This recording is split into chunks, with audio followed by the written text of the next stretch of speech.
시청자 여러분 안녕하십니까? 금요일 뉴스에일 라이브 시작합니다. 먼저 오늘의 현장입니다.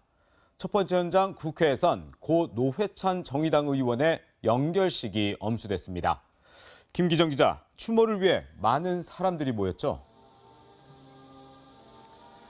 네, 고 노회찬 정의당 의원의 연결식이 열린 이곳 국회 광장엔 아침부터 많은 추모객이 몰려들었는데요. 30년 진보 정치인의 마지막 길을 눈물로 떠나보냈습니다. 연결식은 국회장으로 오전 10시부터 거행됐습니다. 여러 정치인들은 노 의원과의 추억을 떠올리며 추모객들과 함께 슬픔을 나눴습니다. 장의위원장인 문희상 국회의장은 시대를 선구한 진보 정치의 상징이었다고 고인을 평가했고요. 정의당의 이정미 대표는 약자들의 삶을 바꿀 수 있는 민주주의의 가능성 하나를 상실했다며 울먹였습니다. 노 의원의 30년 정치적 동지인 심상정 의원은 당신이 감당했던 천근만근 책임감을 온몸으로 받아 안을 것이라며 이제 무거운 짐을 내려놓으라고 영면을 기원했습니다. 노 의원의 장지는 경기도 남양주 마석모란공원으로 전태일 열사가 묻힌 곳에 안장됩니다.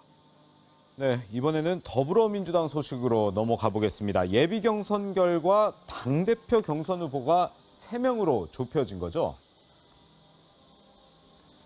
네, 어제 치러진 더불어민주당 예비 경선 결과 김진표, 송영길, 이해찬 의원이 상위 3위를 차지하며 컷오프를 통과했습니다. 함께 출마했던 김두관, 박범계, 이인영, 이종걸, 최재성 의원 등 5명은 탈락했습니다. 당대표 후보군이 3명으로 압축되면서 민주당의 당권 레이스도 본격적으로 시작됐는데요. 새 후보는 TV토론회와 함께 다음 달 3일 제주를 시작으로 전국 17개 시도에서 합동 연설회를 갖습니다. 당대표와 최고위원 5인은 다음 달 25일 전당대회에서 최종 선출됩니다. 지금까지 국회에서 채널A 뉴스 김기정입니다. 두 번째 현장, 통일부로 가보겠습니다. 6.25 전쟁 정전협정 체결 65주년인 오늘, 지난달 북미 정상이 합의한 미군 유해 송환이 이뤄질 예정입니다. 박민우 기자, 미군 유해 송환은 지금 어떻게 진행이 되고 있습니까? 네, 오산 공군기지에서 대기 중이던 미군 수송기가 오늘 오전 5시 55분쯤 북한으로 향했습니다. 원산까진 1시간 남짓 걸리기 때문에 오전 중에 유해를 싣고 돌아올 예정입니다. 앞서 북한이 판문점에 있던 유해 송환용 나무 상자 55개를 북으로 가져간 만큼 이번에 송환되는 유해는 약 55구로 추정됩니다. 북한이 자체 검식해 보유한 미군 유해는 200여 구로 알려졌는데 그중 일부만 송환되는 겁니다. 미군 유해가 오산에 도착하면 신원 확인 작업을 거치고 다음 달 1일 하와이로 옮겨져 유전자 대조 작업을 진행합니다. 미군 유해 송환은 지난달 싱가포르 회담에서 북미 정상이 합의한 데 따른 것입니다. 미국의 북한 통으로 알려진 빌 리처드슨 전 뉴멕시코 주지사는 이번 유해 송환을 긍정적인 첫걸음으로 평가하면서도 북한이 나머지 유해의 송환을 지연시키고 돈벌이 수단으로 활용할 수 있다고 경고했습니다. 네, 근데 이런 가운데 김정은 북한 국무위원장은 중국과 조금 더 밀착하는 모습을 보이고 있네요. 네, 김정은 위원장은 중국의 초대 국가주석인 마오쩌둥의 장남이 묻힌 곳을 최근 방문했습니다.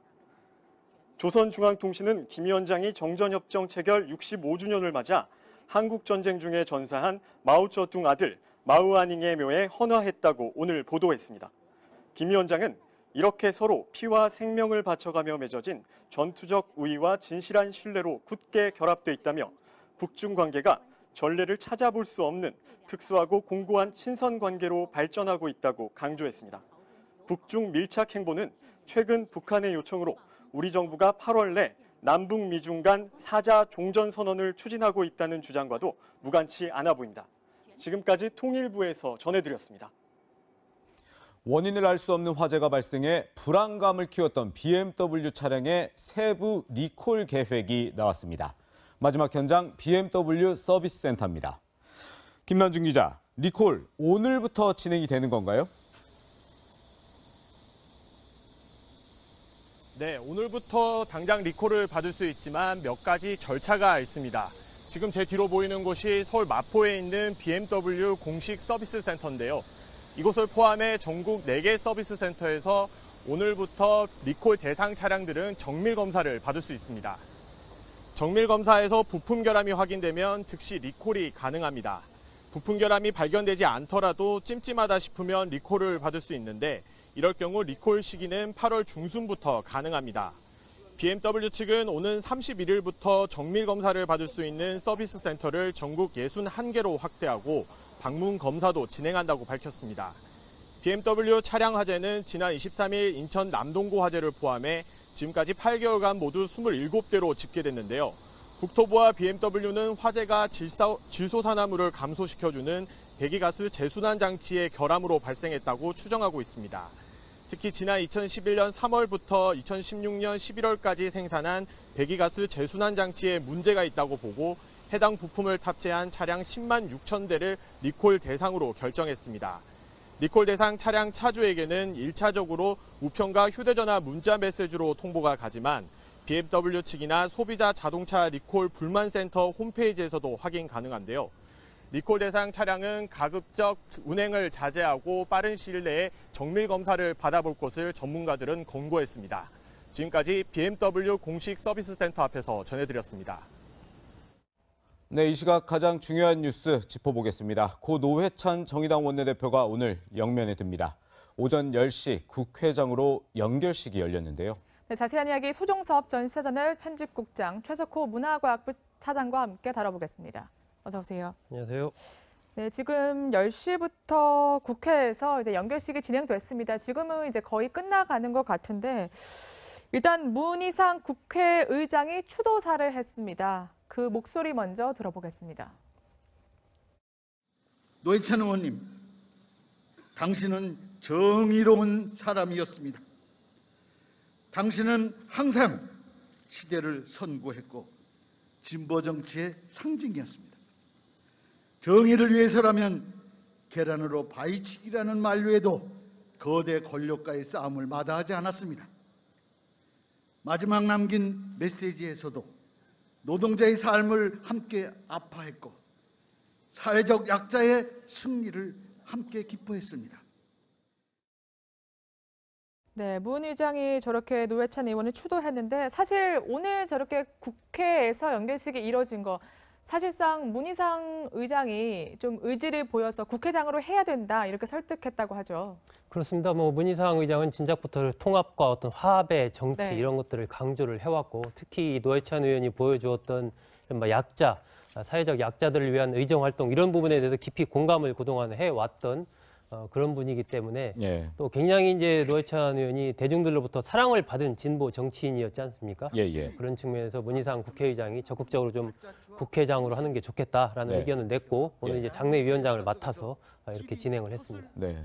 지금 공식적인 국회 연결식은 조금 전 11시쯤에 끝났는데요. 이제 이후 일정 지금 어떻게 되는 건가요? 이제 정의당 당사를 좀 들렸다가요. 예. 이제 그 서울 원지동에 있는 서울 추모공원에서 네. 이제 화장을 하고 나서 그렇죠. 경기도 마석에 한시적이고요. 있는 그 네. 모랑공원 묘원 네. 거기에 전태일 열사를 비롯해서 박종철 열사 등 많은 어떤 민주 노동 열사들이 많이 묻혀 있는 상징적인 장소지 않습니까? 예. 네. 거기에 안장을 하게 됩니다. 네, 그렇군요. 지금 이제 연구차가 나오는 장면도 저희가 보여드리고 있는데 오늘 유족 대표로 인사를 한 분이 있습니다. 지금 영상을 통해 보시게 될 텐데 보니까 큰 조카인 노선덕 씨라고 하더라고요. 조카가 유족 대표로 인사를 했네요. 네, 이게 마지막 그 고인이 세상을 떠난 것이 네. 자신의 동생의 집 아니겠습니까? 예. 그러니까 왜 그 노선덕 씨가 유족 대표로 인사를 했을까 궁금해하시는 분들이 있으실 텐데요. 네. 사실은 노회찬 의원 같은 경우에는 아이가 없습니다. 아, 예. 그렇군요. 예, 왜냐하면요, 1956년생입니다. 그러니까 한국 나이로 33세 결혼을 했는데요. 그 부인 되시는 분은 2살이 오히려 많으십니다. 네. 그렇기 때문에 이제 그 결혼 과정에서 수배가 내려진 상황에서 결혼을 했고요. 네. 결혼 이듬해에 예. 경찰에 체포가 되면서 2년 6개월이라는 실형을 살았습니다. 예. 네. 그러니까 노회찬 의원이 만기 복역을 했을 때는 35살, 그다음에 아내분은 37살의 나이였죠. 그렇기 예. 때문에 생전 인터뷰에서 이러한 이야기를 합니다. 아이를 갖고 싶어서 한약도 먹고 용하다는 병원에 갔었다. 하지만 첫 아이를 낳기에는 나이가 너무 많아서 결국 포기를 했다 이렇게 이야기를 그렇군요. 했는데요. 네. 예. 입양도 뭐 시도했다고 당시에는 그렇게 인터뷰를 하셨던데요. 이거 굉장히 아마 네. 아이를 갖기 위해서 노력을 좀 많이 했던 것 같고요. 네. 한약도 예, 예. 먹고 뭐 여러 가지 뭐 좋다는 얘기는 좀 듣고서 이것저것 시도를 해봤는데 여의치 않았던 것 같고 그래서 예. 한때는 입양까지도 좀 생각을 했었는데 네. 예. 뭐 그때는 이제 국회의원이 되기 전이라 네. 여러 가지 생활적인 면에서도 좀 어렵고 그렇기 때문에 아마 입양까지는 하지 거절을 않았던 것 안 같습니다. 예. 네. 네. 이제 뭐 연결식을 마치고 지금은 이제 그 영정과 네. 함께 영상을 같이 보여주시죠. 국회의원회관을 네. 이제 아마 돌고 있을 겁니다. 지금 이제 노회찬 의원이 국회의원으로서 그 활동을 했던 근무를 했던 의원회관을 돈 뒤에 네. 정의당 당사로 또 향할 예정이라고 네. 합니다. 아무래도 이제 본인의 발자취가 있는 곳을 정말 마지막으로 국회와 의원회관 사무실 그리고 당사까지 하나하나 이렇게 지나쳐 가는 것으로 보입니다.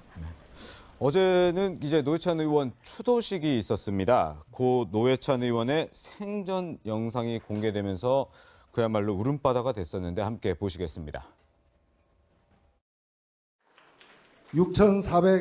6411번 버스라고 있습니다. 그 누구도 새벽 4시와 새벽 4시 5분에 출발하는 6411번 버스가 출발 전부터 거의 만석이 되어서 강남의 여러 정류장에서 50대, 60대 아주머니들을 다 내려준 후에 종점으로 향하는지를 아는 사람은 없습니다. 그들의 소리가 들리는 곳에 과연 있었습니까? 저는 이제 이분들이 냄새 맡을 수 있고 손에 잡을 수 있는 곳으로 이 당을 여러분들과 함께 가져가고자 합니다. 여러분 준비되었습니까? 저게 6411번 버스, 뭔가 이렇게 사연이 있는 그런 연설이었죠, 그렇죠? 그렇습니다. 지금 네. 보신 영상이 이제 2012년 당대표 선거 출마했을 때 네. 노 의원의 연설 장면인데 6411번 버스가 이제 구로의 가로수 공원에서 출발을 해서 네. 이제 구로 신도림 거쳐서 강남에서 개포까지 가는 그런 노선이거든요.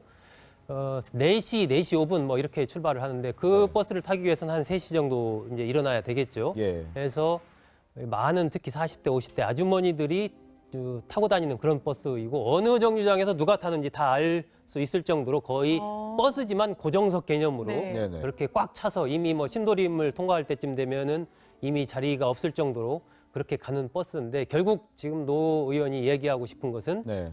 그 버스를 타고 출근하는 사람들이 누구냐라는 거죠. 그 시간에 출근을 해야 되는 사람들이 누구냐. 결국 네. 이제 청소 노동자들, 네. 미화원들 이야기를 하고 있는 것이고 그렇기 때문에 자신이 당대표가 되면은 그분들의 손을 잡을 수 있는 곳으로 네. 정의당을 이끌고 싶다라는 네. 이제 당대표 출마 연설을 한 것이고 저 영상을 보면서 어제도 많은 분들이 좀 눈물을 흘렸습니다. 그랬군요. 네, 생전에 이렇게 노동자를 위해 정치를 한다 이런 모습을 잘 보여줬는데, 근데 어제 추도식에 이제 뭐 자리가 부족할 정도로 많은 사람이 와서 이제 추모를 했다고 하더라고요. 이제 아무래도 이제 많은 인연이 있는 사람들이 왔을 그렇죠. 텐데 어떤 인물들이 좀 참석을 했나요? 네, 일단 어제 오후 6시까지요. 네. 조문객이 28,000명이 넘었습니다. 아, 빈소 말씀하시는 그렇습니다. 거죠? 예, 예. 네. 어마어마한 조문객들이 이제 행렬이 이어진 건데 네. 어제 연대 대강당에서 열렸던 추도식에서도요. 네. 뭐 2,000명이 넘는 훨씬 넘는 인원이 참석을 그러네요. 했습니다. 지금 예. 영상을 봐도 굉장히 빼곡하게 사람이 들어찬 것을 보실 수가 있을 겁니다. 예, 저기 대강당이 1,600석 규모인데 네. 그 대강당 복도는 물론이고요. 밖에서 그 추도식을 지켜보는 인원까지 많았다고 합니다. 이것은 뭐냐 하면 그만큼 대중적 정치인으로서 그의 죽음에 대해서 안타까움을 네. 표현하고자 하는 시민들이 많았다 이건데 예. 그 뭐 정의당 관계자뿐만 아니고 작가 유시민 씨를 비롯해서 배우 박중훈 씨 등 여러 명의 유명인들도 참석을 했습니다. 그러니까 고인이 가는 길에 함께하고자 하는 여러 사람들이 모여서 마지막 길을 함께했다 그렇게 볼 수가 있겠습니다. 예. 네, 그럼 심상정 전 대표, 배우 박중훈 씨까지 저 추도식에 참석을 했는데 다들 이렇게 눈시울을 붉혔습니다. 어떤 추도사를 했는지 직접 그 목소리 들어보시겠습니다.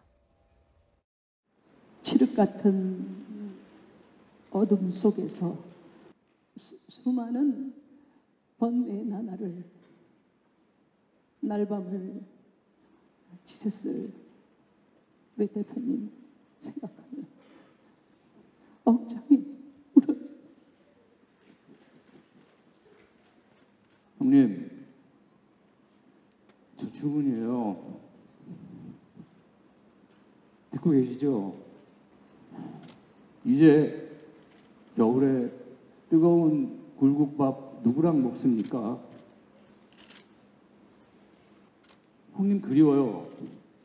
근데 더 절망스러운 거는 이 그리움이 점점 더 커질 것 같아요.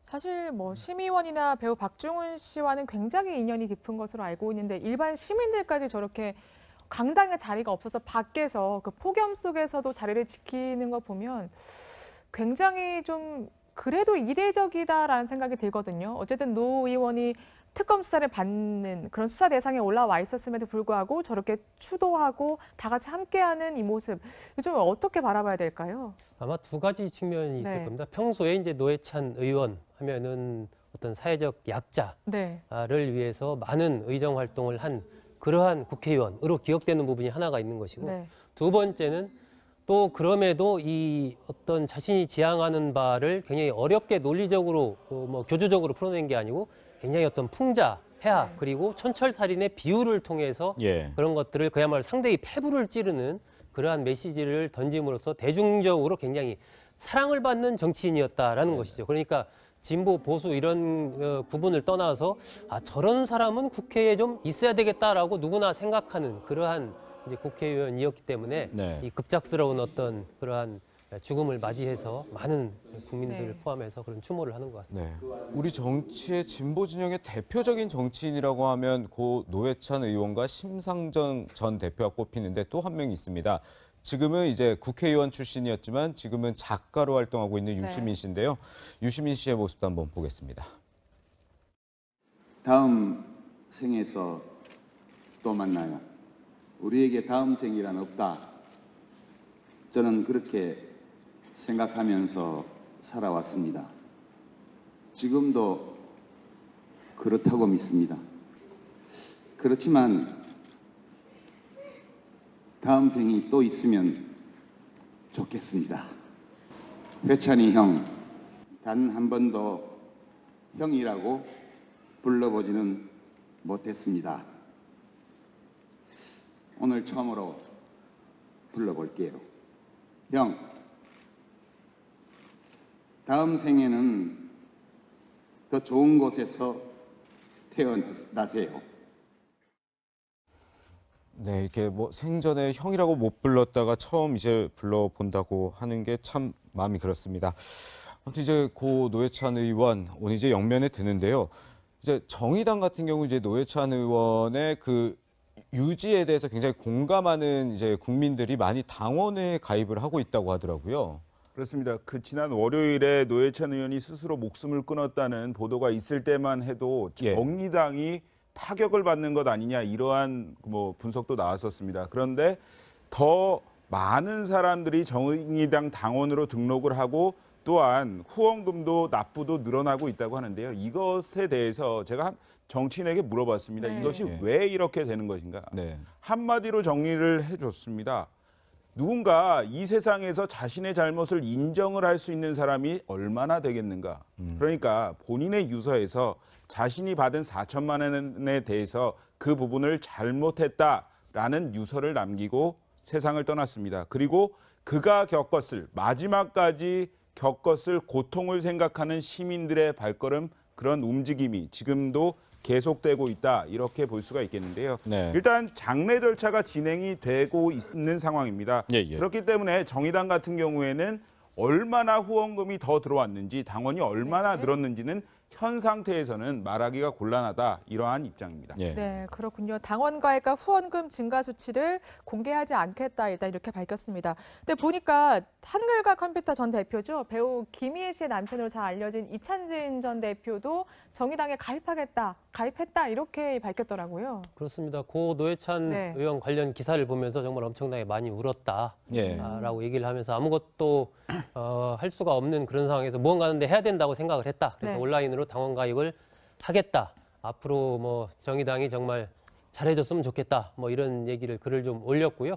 이찬진 의원은 과거에 96년도에 그 신한국당의 비례대표로 후보로 올라갔다가 97년도에 이해창 후보가 이제 비례대표직을 사퇴를 하면서 그 직을 이어받아서 한 6, 7개월 정도 국회의원을 한 적이 있었죠. 네. 근데 이번에 어쨌든 노회찬 의원 소식을 들으면서 여러 가지 좀 생각을 한 것 같습니다. 네. 그렇군요. 아무튼 이번에 고 노회찬 의원의 이렇게 좀 안타깝게 스스로 목숨을 끊은 데는 아무래도 드루킹 댓글 공작 의혹 수사가 있었는데 이제 드루킹 김동원 씨가 노회찬 의원에 대한 협박은 없었다 이렇게 또 수사 과정에서 밝혔다 그러더라고요. 네, 그렇습니다. 강연료 명목으로 4천만 원을 준 것은 맞다. 네. 하지만 20대 총선에서 노회찬 의원이 당선이 되고 나서 이후에 한 번도 연락을 하지 않았다. 그렇기 때문에 협박이나 이런 것들은 하나도 없다. 이렇게 이야기를 했는데요.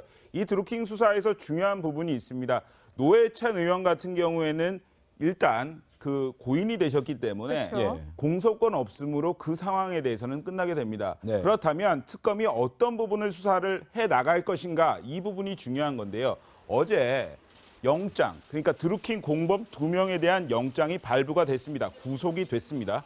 그렇기 때문에 그 증거인멸 댓글 공모를 어떻게 했는지 이제 핵심을 파고 들어가는 것이 특검의 과제입니다. 그리고 또 하나 남은 것은 김경수 의원과의 만남 그 일지를 담은 USB가 특검의 손으로 넘어갔습니다. 그러니까 드루킹 일당과 김경수 경남도지사 사이에 어떻게 만남이 있었고 어떠한 뭐 이야기들이 오갔는지에 대해서 특검이 이 부분을 확실히 수사해야 되는 상황이 됐습니다. 네, 알겠습니다. 어쨌든 노회찬 의원에게 협박을 했는지도 뭐 김동원 씨는 부인했습니다만 수사를 좀 진행해야 될 것 같습니다. 최석호 보도본부 차장은 여기서 인사드리겠습니다. 고맙습니다. 네, 다음 소식입니다. 150조 원 규모의 보물선 돈스코이오를 발견했다고 한 신일그룹이 어제 기자회견을 열었습니다. 네, 하지만 오히려 의혹만 커졌는데요. 경찰은 투자 사기가 아닌지 수사에 착수했습니다. 김현지 기자가 취재했습니다. 150조 원 상당의 보물이 실린 돈스코이오를 발견했다고 주장한 신일그룹은 이제서야 보물의 실체를 알 수 없다고 말합니다. 과연 금화 또는 금괴가 있는지와 그 양은 어느 정도인지 현재로서는 저희도 파악을 할 수가 없는 상황입니다. 보물선의 가치도 기존 150조 원에서 10조 원으로 낮춰 잡았습니다. 현재 금시세 환산을 하여도 약 10조 원 내외가 되는 것으로. 최 대표는 인양자금 마련을 위해 발행한 것으로 알려진 가상화폐 신일 골드코인과 신일그룹이 무관하다고 선을 그었습니다. 신일그룹은 그간 의혹이 제기되었던 싱가포르 소재 신일그룹과 신일골드코인 등과는 전혀 다른 법인입니다. 하지만 신일그룹과 신일골드코인은 홈페이지도 공유하고 있어 앞뒤가 맞지 않는 해명이라는 지적이 나옵니다. 투자금 수익을 약속을 했는데 그거는 저희랑 관련이 없어요. 이거 어떻게 관련이 없어요? 저희랑 관련 없습니다. 금융감독원은 신일그룹의 주가 조작 의혹과 가상통화 발행 과정에서의 사기 혐의 등을 조사하고 있습니다. 채널A 뉴스 김현지입니다. 네, 조금 전 들어온 속보 전해드리겠습니다. 미군 유해를 실은 미군의 수송기가 조금 전 오산기지로 도착을 했다고 합니다. 네, 미국 백악관은 다음 달 1일, 현지 시간으로 다음 달 1일 유해 환송 행사를 열기로 했습니다. 네, 그럼 이제 핫피플 시간으로 들어가 보겠습니다. 역시 두 분과 함께 할 텐데요. 김태현 변호사만 새롭게 모셨습니다. 어서 오세요. 네, 첫 번째 핫피플. 비서 성폭행 혐의 재판 막바지에 접어든 안희정 전 충남도지사입니다. 지금 안 전 지사의 결심 공판 열리고 있습니다. 조금 전 법원에 출석하는 모습 먼저 보겠습니다. 마지막 재판이신데 최우진 실장 어떤 말씀하실 겁니까? 법정에서 말씀드리겠습니다. 김진 씨 2차 피해 있다는 걸 어떻게 생각하시나요? 믿지 않으셨으면 좋겠습니다. 오늘 이제 결심 공판, 오늘 이제 검찰이 구형을 하는 날이잖아요. 근데 또 역시나 안희정 전 지사는 법정에서 다 말씀드리겠다 이렇게 얘기를 하고 들어갔네요. 예. 제가 항상 안희정 지사, 전 지사죠? 출두할 때마다 그 장면 보고 드리는 말씀인데 긴장감이 없어요. 예. 자신이 있다고 그래야 되니까. 그러니까 보면 아까 보면 밀지 않으셨으면 좋겠습니다. 이렇게 뭐 약간 밀쳤을 수도 있죠. 좁으니. 근데 뭐 크게 민 것도 아니거든요. 근데 그런 반응이 바로 밀지 않으셨으면 좋겠습니다. 이렇게 나오는 게 예전에는 아마 그런 상황이 설사 이제 기자들이 많이 있어서 이렇게 몸이 밀려도 그런 말을 안 했을 거예요. 그렇지 않습니까? 근데 지금 이제 마지막 재판이고 본인 입장에서 보면 아마 이 결과가 본인한테 굉장히 유리하게 나올 거라고 저는 마음속으로 보고 있는 것 같다. 그러니까 아마 약간의 몸싸움도 밀지 않았으면 좋겠습니다. 이런 반응이 아주 자연스럽게 나오는 거죠. 그래서 오늘 아마 마지막 재판인 건데 결국 재판 하이라이트는 안희정 전 지사하고 피해자인 김지은 씨의 진술 아니겠습니까? 그렇죠. 오늘 양쪽 진술이 다 최후 진술이 있다는 그 부분. 그다음에 검찰이 과연 구형을 얼마나 할 것인가. 그게 이제 오늘 좀 관전 포인트죠. 네, 오늘 지금 결심 공판이 조금 더 진행되고 있는데 어떤 순서로 진행되는지 저희가 좀 정리를 해봤습니다. 먼저 증거 조사를 마무리를 하고요. 그다음에 김지은 씨가 공개 진술을 하고 그다음에 김지은 씨의 변호인이 진술하고요. 그다음에 검찰이 진술을 하고 구형을 합니다. 그리고 마지막으로 피고인의 변호인과 피고인 안희정 지사가 최후 진술을 하게 되는데 오늘 김지은 씨가 진술하는 것도 그렇고 안 전 지사가 진술하는 것도 그렇고 뭔가 다 처음으로 공개 진술을 하는 것 같아요. 법정에서요. 그렇습니다. 그 김지은 씨가 지난 3월 5일 날 한 방송사와 인터뷰를 통해서 그때 이야기를 한 이후로 공개적으로 이야기하는 것은 오늘이 이제 처음이죠. 지난번에 안 전 지사 2차 공판 때 그 7월 6일이었죠. 그때 나와서 얘기는 했지만 그때는 가림막을 설치하고 이렇게 했었기 때문에 오늘이 이제 피해자 진술을 통해서 처음으로 본인의 입장을 공개적으로 얘기를 하게 되고 아마 김지은 씨로서는 위력에 의한 이것은 성폭행이다. 라고 이제 주장을 할 것이고 그와 관련된 여러 가지 어떤 이 증거들, 생각하는 것들을 좀 이야기할 것으로 보입니다. 반면에 이제 안희정 전 지사로서는 그런 것이 아니다. 이건 합의에 의한 관계였다라는 부분을 또 피고인 최후 진술을 통해서 하지 않을까 예상이 됩니다. 근데 오늘 하여튼 나오는 거는 검찰의 구형인데 지금 이제 안희정 전 지사 같은 경우는 업무상 위력에 의한 성폭력 아닙니까? 그렇죠. 그러면 보통 이거는 구형량을 어느 정도 통상적으로 나옵니까? 업무상 그러니까 중요한 건 사실 구형보다는 선고형인데 구형은 뭐 검찰의 의견일 뿐이니까 그러니까 변호인이 무죄를 주장하는 것과 검찰이 유죄입니다. 뭐 징역 몇 년에 처해 주십시오. 이건 등가점 똑같은 겁니다. 각자의 의견이고 결국 판단은 법원의 선고형이 중요한 건데 제가 알기로는 업무상 위력에 의한 간음이나 이 부분에서 실형 나온 적이 거의 없어요. 별로 없어요. 기존의 전례를 봤을 때. 기존의 전례가 그렇게 적습니다. 그게 폭행 협박이 수반된 성폭행이랑 좀 다르게 이 업무상 위력은 좀 처벌 강도가 좀 약한 건 사실이죠. 그래서 아마 오늘 검찰은 제 그냥 느낌에는 한 3년 정도 구형하지 않을까 싶고. 3년이요? 제 개인적인 법조인으로서 의견이 한 3년 정도 구형할 것 같은데 그건 뭐 좀 지켜보시면 되고 오늘 이제 아까 결심 공판 순서 중에서 가장 좀 제가 눈에 띄는 건 뭐냐면 피고인 신문이 없어요. 피고인 신문이요? 결심 공판에서 피고인 신문을 하나요? 마지막 피고인 신문 하거든요. 없습니다. 근데 그건 왜 없는 거냐? 지금 보면 검찰이나 변호인자 둘 다 신청 안 했다는 거예요. 결국에 신청을 해야 되는 거죠. 뭐 증인 예를 들어 송찬욱 신청합니다. 증인 성시훈 신청합니다. 이러듯이 검찰이나 변호인이 신청을 했어야 되는데 안희정 전 지사에 대한 피고인 신문 양쪽 다 신청 안 했다는 거예요. 왜 신청 안 했을까요? 그걸 한번 우리가 생각을 해봐야 됩니다. 일단 보시면 안희정 전 지사는 검찰, 경찰 다 부인했습니다. 부인했기 때문에 안희정 전 지사가 검찰 신문 조서를 이 법정에서 증거로 쓰는 거에 동의 안 했을 거예요, 당연히. 그러면은 검찰에서 했던 안희정 전 지사의 진술이 다 휴지가 되는 거거든요. 그러면 이제 일반적인 거에 검찰이 법정에서 다시 하겠습니다라고 하면서 피고인 신문을 신청을 하는데 검찰은 그거 안 했습니다. 왜 안 했을까요? 검찰에 신청하는 이유는 있죠. 왜? 어차피 해봐야 다 아니라고 그럴 건데 내라고 하겠습니다. 다 아닙니다 할 건데 어차피 그걸 가지고 뭐 유죄를 입증할 수 있는 자료를 쓸 수도 없을 건데 괜히 안희정 전 지사한테 판 깔아주기 싫다 이러면서 안 하는 거죠. 그건 전략적으로 옳은 판단이에요. 근데 문제는 변호인입니다.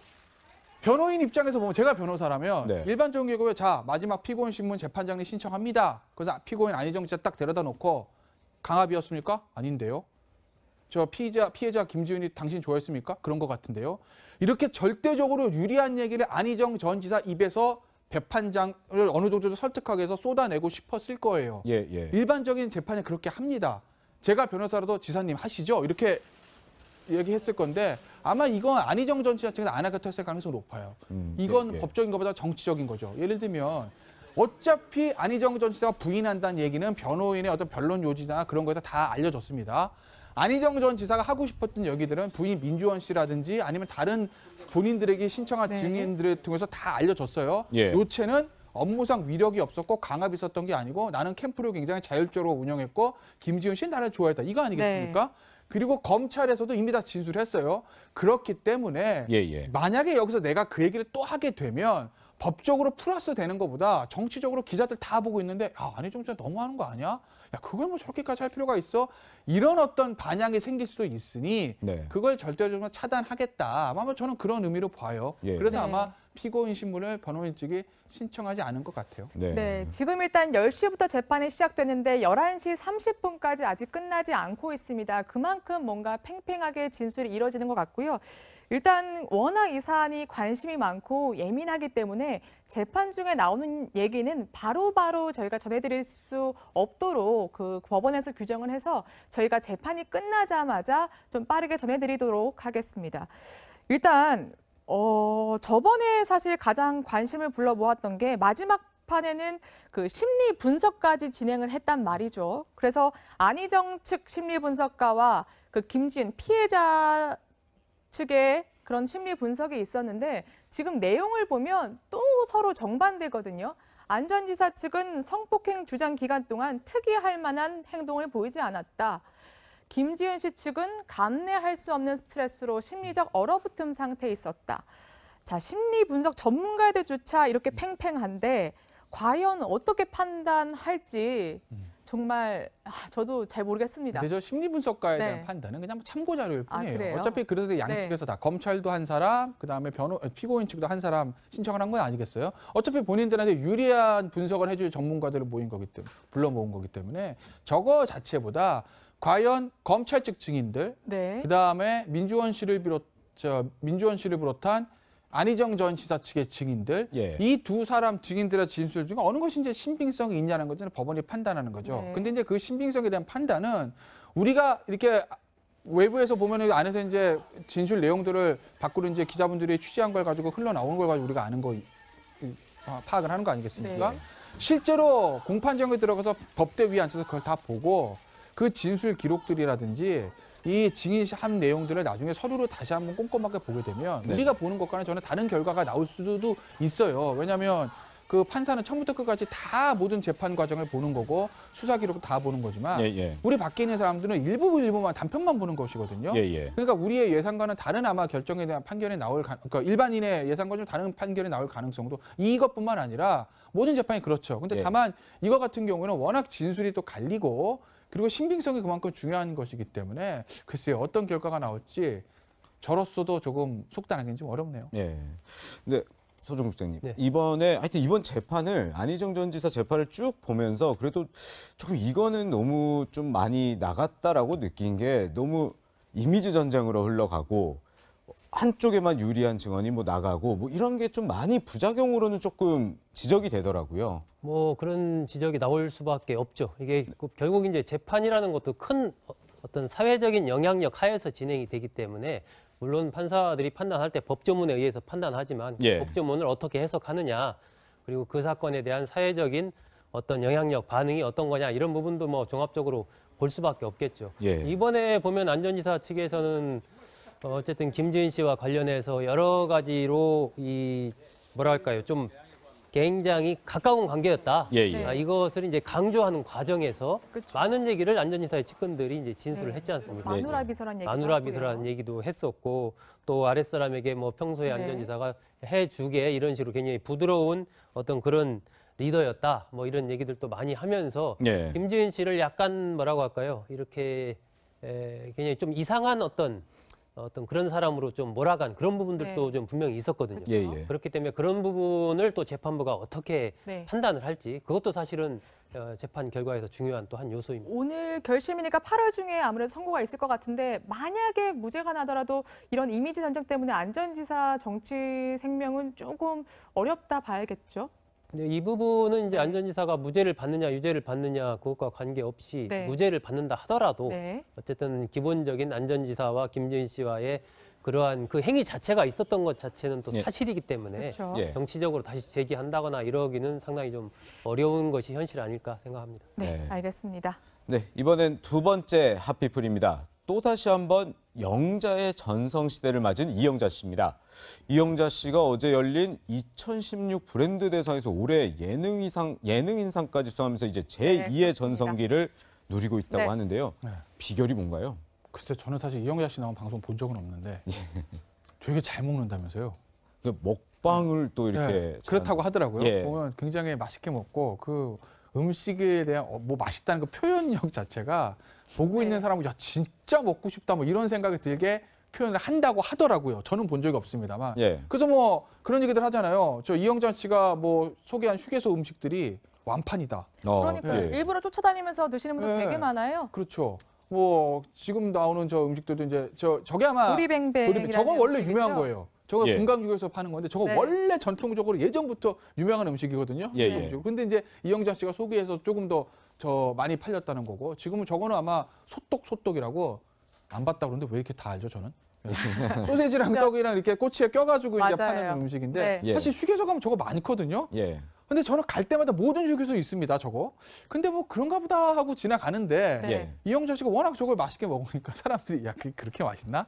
내일 한번 휴게소 지나가는 데 한번 먹어볼까 하고 먹어보게 되는 거죠. 예. 그래서 뭐 매출도 많이 오르고 그랬다고 하죠. 근데 하여튼 뭐 표현력이랑 이 먹는 이 뭐랄까 이 화면 이런 것들이 굉장히 식욕을 돋군다고들은 얘기들 하더라고요. 예. 이렇게 먹는 모습을 촬영하는 먹방이라고 하죠. 그러니까 네. 이영자 씨의 장점이 저는 몇 번 봤거든요. 아, 그러셨군요. 그러니까 예, 물론 이영자 씨가 맛있다고 추천했다라는 그것도 있지만 그 이영자 씨가 그걸 추천하는 과정이 예. 굉장히 이제 시청자들로 하여금 좀 즐거움을 주고 나도 먹어보고 싶다는 생각을 갖게 네. 해요. 예, 예. 본인이 표현도 그렇게 하고 뭐 막 이런 표현을 쓴다든지 그리고 얼굴의 표정 자체가 그걸 먹으면서 정말 그 무슨 맛에 취해 있는 이런 표정을 연출하면서 네. 이야기를 하기 때문에 굉장히 이 시청자들로서는 한번 먹고 싶다는 생각이 들게 하고 저기에는 뭐 이영자 씨가 추천하는 그런 부분도 있지만 네네. 최근에 제가 고속도로 휴게소 저도 가봤는데 가보면 과거 고속도로 휴게소가 아닙니다.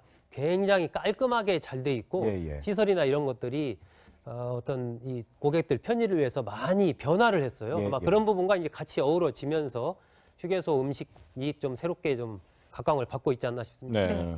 이영자 씨뿐만이 아니라 요즘 먹는 방송이죠. 먹방이 굉장히 인기입니다. 가수 화사라고 혹시 들어보셨나요? 이 가수 화사 씨는 노래도 유명하지만 먹는 모습도 굉장히 유명해졌습니다. 그래서 곱창, 김부각, 뭐 간장게장 먹는 것마다 지금 품귀 현상이 벌어지고 있는데요. 정말 맛있게 먹죠. 저건 제가 봤어요.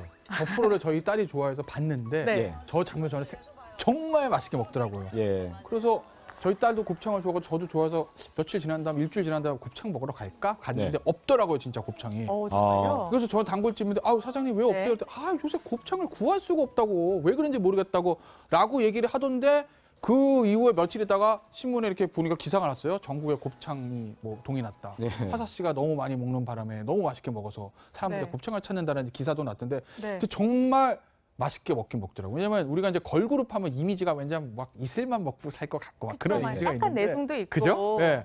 근데 이제 걸그룹이 대낮에 머리 막 긴 머리 막 이렇게 옆으로 막 돌리면서 막 대낮에 네. 곱창 2, 3인분 먹으니까. 지금은 곱창 먹고 싶네요. 예. 뭐 그런데 그렇게 이제 먹는 모습을 보면서 많이 이제 식사를 하러 가시는데 어제 정부 발표가 논란인 게 마치 먹방을 이제 좀 규제를 하겠다. 이게 비만의 원인이다. 이런 발표가 나와서 지금 굉장히 논란이더라고요. 근데 정부에서 규제는 아니다. 규제는 못하게 하는 건데 법적으로 우리가 못하게 할 수는 없고 가이드라인은 줄 뿐이다. 뭐 이렇게 보건복지부 얘기했는데 그 말 아닌가요? 그 말이죠. 규제나 가이드라인? 얼마 전에 대통령이 규제를 혁파해야 이렇게 얘기하지 않았나요? 물론 대통령이 말하는 규제 혁파 이 규제 좀 다른 규제지만 결은 다르죠. 어쨌든 21세기에 저런 거를 가이드라인을 준다는 발상 자체가 어디서 나온 건지 전 참 희한합니다. 아 물론 저도 먹방은 꼭 100% 찬성은 아니지만 그걸 보고 먹어서 살이 찌든 살이 안 찌는 건 개인의 선택 아니겠습니까? 근데 야 먹방을 보면 너희들이 밥을 많이 먹을 거야. 그리고 살이 찔 거야. 비만은 건강에 나빠. 그러니까 니들 먹방 보지 마. 이게 글쎄요 무슨 발상인지 글쎄 이제 이 점차적으로 사회가 원래 개인의 자유를 좀 신장하는 방향으로 가야 되는데 저런 것까지 가이드라인을 내렸다는데 저는 뭐 비판보다는 그냥 웃음이 나왔어요. 네.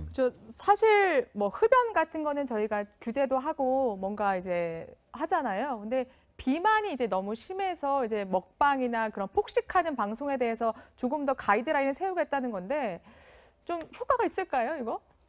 그러니까 이게 저는 뭐 이게 규제하는 것은 그건 말도 안 된다라고 생각을 하고요. 근데 정부로서도 이제 고민이 2016년 기준으로 이른바 비만율이 한 34.8% 이렇게 되는데 현재의 추세로 봤을 때 2022년 되면 한 이것이 41.5% 정도까지 증가할 것이다. 이렇게 좀 추산이 되다 보니까 사실 비만이라는 것이 뭐 별거 아니라고 볼 수도 있지만 이게 사회적인 하나의 이제 병이라고 볼 수도 있는 것이거든요. 그러니까 사회적인 차원에서 그러면 어떻게 하면 이 문제를 조금 더 낮출 수 있을까 아마 고민을 하다가 이른바 폭식 조장 미디어 뭐 아니 그런 광고 등에 대한 일정한 가이드라인을 만들겠다라고 발표를 했는데 그것이 이제 받아들이기는 아니 그러면은 먹방 방송 규제하겠다는 거냐 지금 이렇게 받아들인 것이거든요. 그러니까 그 부분에 대해서 복지부가 분명하게 뭐 규제는 아니다라고 밝히긴 했지만 저 자체보다는 조금 더 뭐라고 할까요? 어떤 교육 같은 거 이런 것들을 통해서 비만율을 좀 낮춰가는 이런 쪽의 그 교육부와 같이 하는 이런 작업이 좀 필요하지 않나 싶습니다. 그렇죠. 근데 사실 이제 먹방의 폐해만 조금 뭔가 강조된 것 같긴 한데 제 주위에는 다이어트하는 이제 친구들이 이제 먹방 보면서 그 배고픔을 참고 이제 대리만족하는 그런 분들도 있거든요. 그런 사람들, 그러니까 사람마다 다르잖아요. 그러니까 예를 들면 좀 방금 전에 화면에 나왔지만 그 유튜브에서 사실 공중파나 어떤 종편의 예능의 먹방 나오는 것보다 유튜브에 나오는 저 아프리카 TV나 이런 데서 나오는 1인 미디어에서 나오는 지금 보시면 정말 잘 먹습니다. 저걸 거의 다 먹는 것 같더라고요. 근데 이제 저걸 보면서 사람들이 보건복지 관계자는 저걸 보면서 야 나도 짜장면에 탕수육에 오늘 짬뽕에 다 먹어야지 하고 보면서 살이 찐다는 얘기인데 지금 성시원 앵커 얘기했듯이 정말 다이어트하는 사람들 저거 보면서 대리만족 느끼는 사람들도 있잖아요. 그렇죠. 그리고 사실 병원에서 금식하시는 분들이 있잖아요. 소화기관 장애 때문에 그러한 분들도 지금 보시면 그 먹방으로 위로를 받는다고 하더라고요. 그러니까 요새 워낙 각자가 개성이 다 강하기 때문에 저런 방송을 보고 비판적으로 보는 사람도 있고 안 보는 사람도 있고 그렇게 대리만족을 느끼는 사람들이 있고 선택은 다양한 거거든요. 그러니까 모든 거를 이 시장의 자유를 통해서 자율성을 통해서 해결할 생각을 해야지 저런 것까지 글쎄 가이드라인을 준다는 발상이 이게 뭐 좀 과도하게 제가 뭐 확대 해석할 수는 없지만 좀 현재 시대의 흐름과 좀 맞지 않는다는 생각이 들어요. 먹방이 유행하는 것이 이제 일부러 어떤 그런 유행을 만들 수도 없는 것이고 하나의 시대적인 흐름 속에서 우리가 요즘에 이제 워라벨의 삶, 또 주당 52시간 얘기하는 것처럼 그런 트렌드를 반영했다라고 보여집니다. 알겠습니다.